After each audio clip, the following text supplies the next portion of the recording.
Welcome to Build Your Maverick Business, the podcast for underdog, outlier, and renegade entrepreneurs. If you dream of going off on your own and launching your rebel empire, but don't know where to start, you're in the right place. We'll teach you how to use mindset, branding, and practical advice to build a killer business and transform your world. And now, here's your host, Alex Pitt. Greetings, darlings. How's it going? It's mad to me how we are now starting to really get into this year. 2024 is kind of like fully underway now. Don't think January counts. It's just like tuning up for the year. Maybe that's just me. Maybe everyone else is well into their New Year's resolutions. They're already building their business to next levels. They've actually stuck to their gym membership and eaten their greens every day. If that is you, hats off to you. Congratulations. Now, I take a bit of a different approach because I really enjoy goal setting, planning, and getting excited about what's to come. And I don't like to skip over that part. That's the fun bit, right? When it's all to play for, when you're just fully daydreaming about all of these magnificent ways that your life can improve. I will earn the extra cash. I will fit into those old jeans. I will learn to speak German, even though I've been saying that for 7 years. I will finally decorate the spare bedroom. All of the things that we say that we're going to do. It's nice to live in that place of imagining what it's going to be like when it all comes together. The doing, not always so much. When it comes to goal setting and business goal setting, it's the business ones that I get really into. Whether it's, putting out a new product, coming up with new ideas, getting to a certain number of clients in the roster, even just setting new financial goals, saying I want to get to X amount of money in the bank this year. It's something that I find ridiculously fun to do. I don't think it's always necessarily been that way, but I do think that I might have cracked the formula. After years of trial and error, I think I finally cracked my own little formula for hitting the goals that I set. So in the past, there have been times where I have set and achieved quite frankly wild monetary goals, where I thought, I'm going to put this down. That's never going to happen though. That's crazy. And I've hit it. And that's fantastic. But trust me when I say that's really rare. What happens more often on the other end of the scale is that I've created really small goals that I think, piece of piss, have it. And then I haven't ended up doing it. It's not happened. As easy as I thought it was going to be, I completely missed the mark. I took a shot at a target 3 feet away and I fucked it. Now, like I say, I think I've cracked this little formula. And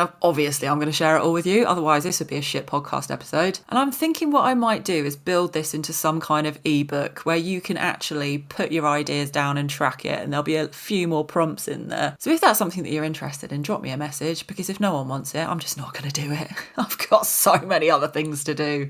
But anyway, let me talk you through this little formula that I've cooked up. There's 5 steps to it, and the first one might actually be the most important one. And it all comes back to this thing that I see all the time, especially in my networks and my groups and all the people that I talk to. There's this widely accepted goal that everyone seems to have when they first start out a business, that everyone's just weirdly quietly accepted is the ultimate thing, and that everyone must go for. And that is that you should be trying to hit £10,000 a month. 10k months is the foundation of so many online courses, so many masterminds, so many groups. I will help you hit 10k months. You should be hitting 10k months. That figure has been plucked out of someone's ass. Why that much? And don't worry, I fell for that as well. I was like, oh cool, okay, this is the definition of success. I should be aiming to make £10,000 a month. Now, the problem with doing that is that when you pluck something out of the air, when you pluck a goal out of the air, or based goals on what you think you should do, you do not have that fire underneath you, that burning desire to get something done. When you hear 10k months and you say, oh yeah, okay, that sounds nice. It's so flat, it's so hollow, it doesn't mean anything. Yeah, of course, that sounds like a great amount of money, but why? What would you do? Put that question to yourself. Okay, if you had £10,000 a month, what would you spend it on? Or better yet,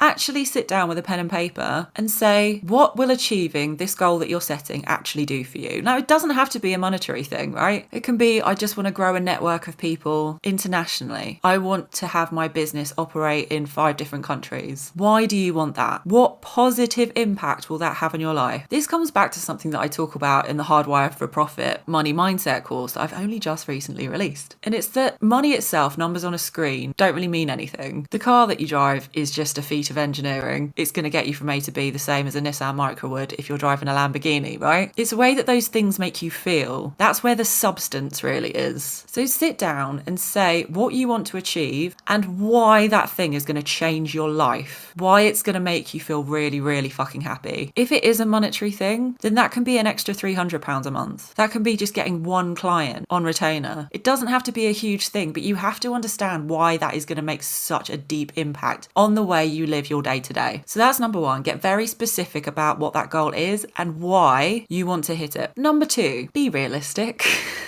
This is also where I have fucked up in the past. Setting a goal that's too ambitious is going to make you sad when you don't hit it. Now, I'm not saying don't shoot for the stars, my darlings. I'm not saying that. But we want to put actual actionable, measurable dates on this. So if you haven't started your business yet and you're going, yeah, I'm going to make £100,000 this year, you might do it. But if this is the first business you've ever started, it's probably more likely that you'll burn a little slower than that. And that's fine. That's better. That is going to stop you from burning out. That's going to stop you from being stressed when you first start. So start small, be realistic. The way that you can measure whether or not this is a good goal to set is you want it to be a bit of a stretch to get you out of your comfort zone and scare you a little bit, not seem so far away from reality that it's a little bit silly. It's a bit of a fantasy. You want to be actually able to achieve it, but with it scaring you just a little bit, but with just a little secret ingredient of fear. So can it be that you just want to create an extra £300 of income a month through freelance work so that you can run ads to grow your audience? Perfect. Beautiful. Lead you on to the next step. So number three, be prepared to switch up your strategy. Now I say strategy because when I set these goals, they tend to be monetary goals. But really all that means is be willing to change the way that you are currently doing things. If you have tried to achieve something in the past and it hasn't worked out, you know what they say, the definition of madness is doing the same thing over and over again and hoping for different results. So for example, if you want to double your earnings this year, if you want to make twice the amount of money, but you work one-on-one with clients and you're already at full capacity, you can't work twice as many hours, you will die. Just don't even try and fit more hours into the fucking day because that is not a thing. You need to rethink how your business is structured. If you raise your prices, will you be able to retain some of your clients, lose some of them because that is probably likely to happen, and work less hours so that you can take on more clients? Can you work with companies who have got bigger budgets? Is that aligned with what you actually want to do? Don't fall into the trap that I did.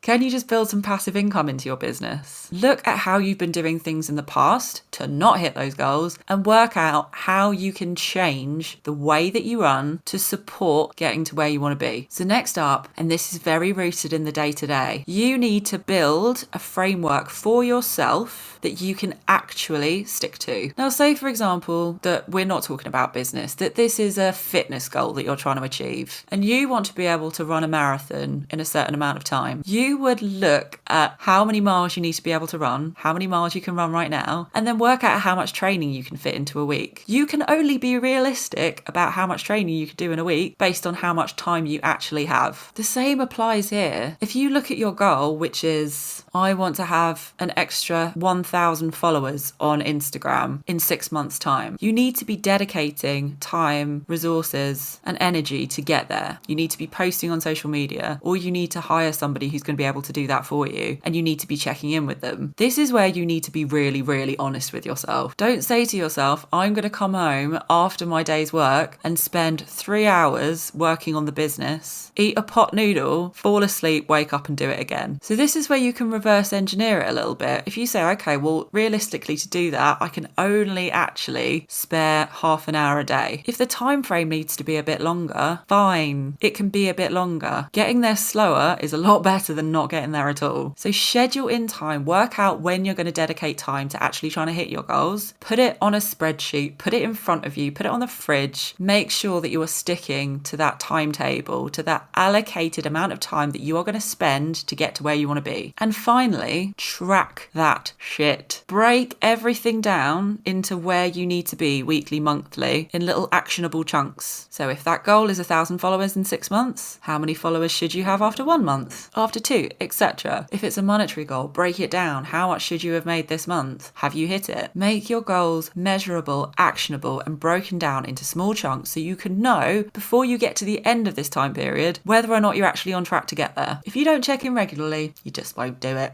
And the other good thing about this is if you're not hitting those goals, you can just go back to step one. Were you specific enough? Did you actually have the fire under your ass to get this done? Or was it just a nice to have? Were you being realistic? Did you actually change the way that you're doing things, change your strategy? And was your framework realistic? Could you actually stick to it, or did you just find yourself skipping over your to-do list every week? Now, this is not actually part of my little formula. It's not actually part of this 5-step plan, but it's one that I always like to throw in. If you've listened to all of my episodes, then you'll know this. Don't be a dick to yourself if you don't hit your goals.